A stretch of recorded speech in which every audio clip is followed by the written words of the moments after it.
Welcome friends. আজ সকাল সকাল আমি আর তন্ময় দুজনে বাইক নিয়ে বেরিয়ে পড়লাম এমন একটা শান্ত নিরিবিলি বাবাজি আশ্রম দেখতে, যাহা লোকচক্ষুর আড়ালে। কলকাতা থেকে মাত্র 1 থেকে 1.5 ঘন্টার পথ। আমাদের সাথে আপনারাও সঙ্গে থাকুন, দেখতে থাকুন। এটি উত্তর 24 পরগনার মচলন্দপুরে চণ্ডীপুরে রয়েছে বাবাজি আশ্রম। তেঁতুলিয়া রোডের উপর এটি অবস্থিত।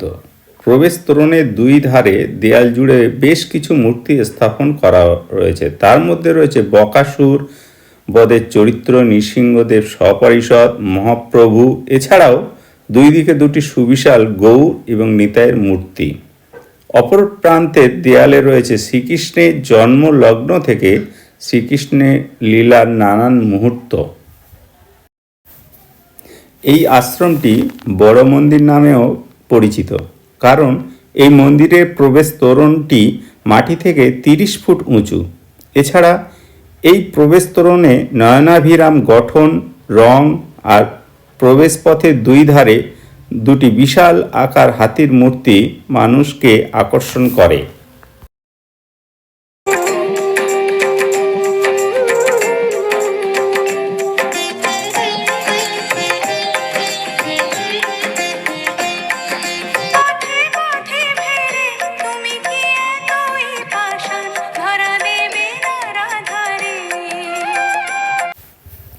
প্রবেশ তোরণ থেকে প্রবেশ করলেই উন্মুক্ত প্রাঙ্গণ।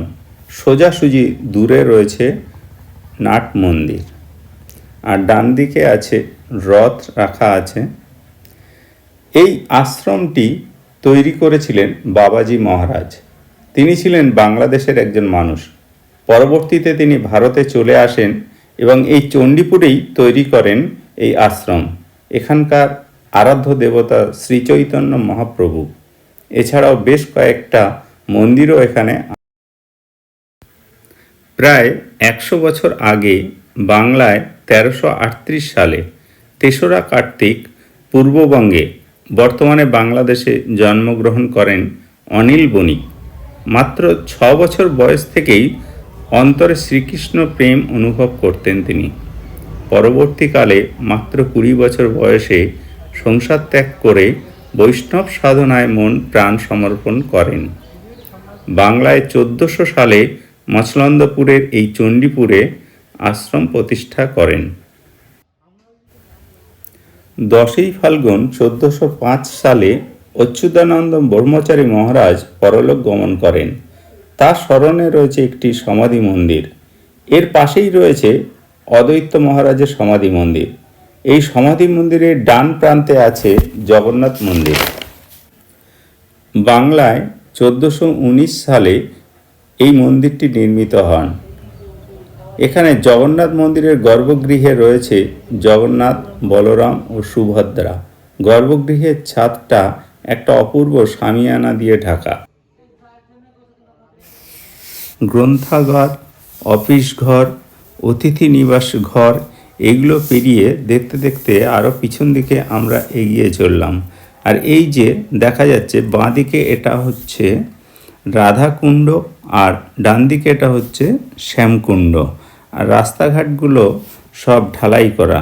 আর এই যে গৃহটি দেখা যাচ্ছে, এটাতে বাবাজি বিশ্রাম করতেন। যতদিন তিনি বেঁচে ছিলেন এই কক্ষেই তিনি বিশ্রাম করতেন। ওনার ব্যবহারের জিনিসপত্র আজও এখানে কিছু কিছু আছে। অনেকটা জায়গা নিয়েই আশ্রমটা তৈরি হয়েছে। আর এখানে আছে গোশালা, আর গোশালার পাশ দিয়ে ঢালাই রাস্তা দিয়ে আবার এই কুণ্ডের পা দিকে এই তন্ময় দাঁড়িয়ে আছে। বাঁ দিকে আছে শ্যামকুণ্ড আর ডান দিকে আছে রাধাকুণ্ড। তো চলুন আগের দিকে কি আছে দেখা যায়।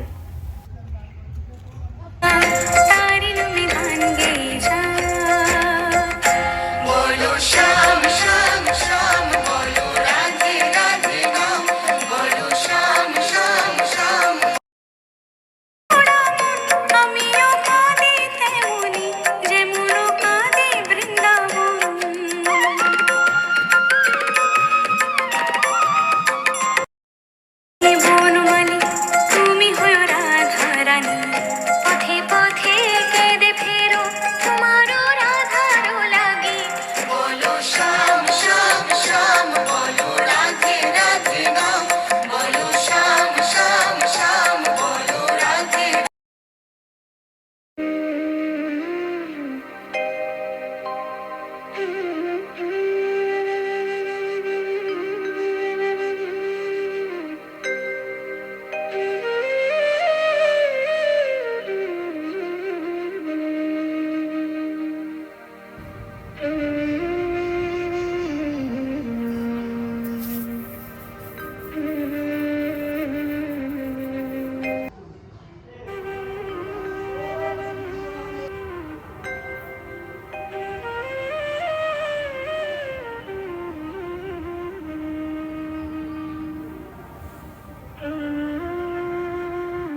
এবার আমরা দেখব মূল মন্দিরটি।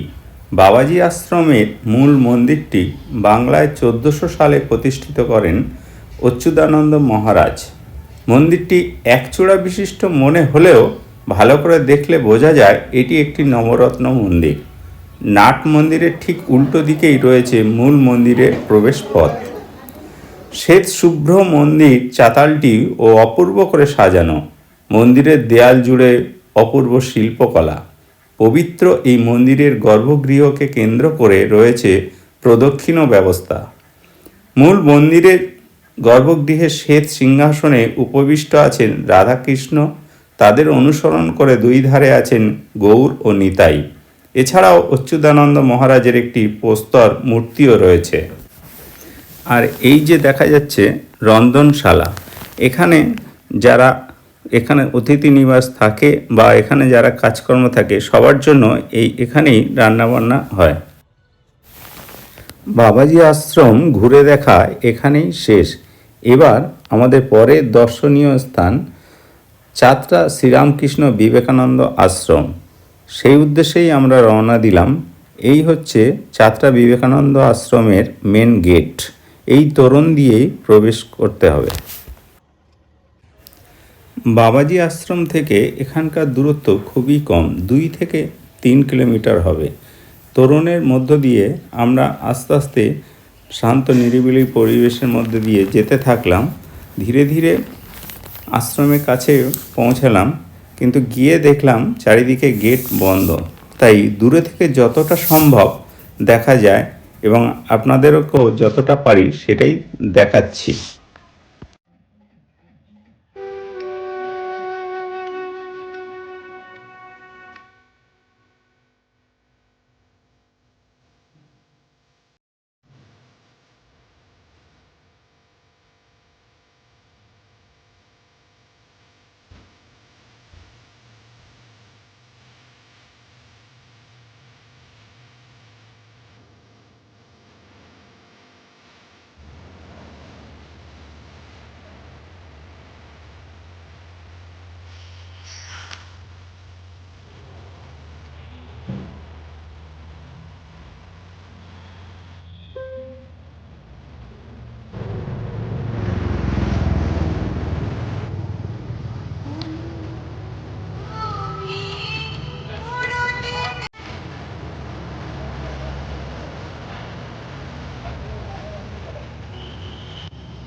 পরবর্তী গন্তব্য আমাদের চাতরা ইস্কন মন্দির। এই হচ্ছে চাতরা ইস্কন মন্দিরের প্রবেশ পথ। আমরা ধীরে ধীরে এখান দিয়ে প্রবেশ করলাম। মসলন্দপুর থেকে গেলে প্রথমেই পড়ে চাতরা ইস্কন মন্দির, তারপর শ্রী শ্রী রামকৃষ্ণ বিবেকানন্দ আশ্রম, তারপর বাবাজি আশ্রম। একই দিনে 3টি দর্শনীয় স্থান আমাদের কমপ্লিট হলো। আপনাদের উদ্দেশ্যে জানাচ্ছি কেমন লাগলো ভিডিওটি, জানাতে অবশ্যই ভুল করবেন না। আর যদি ভালো লেগে থাকে তাহলে সাবস্ক্রাইব করবেন।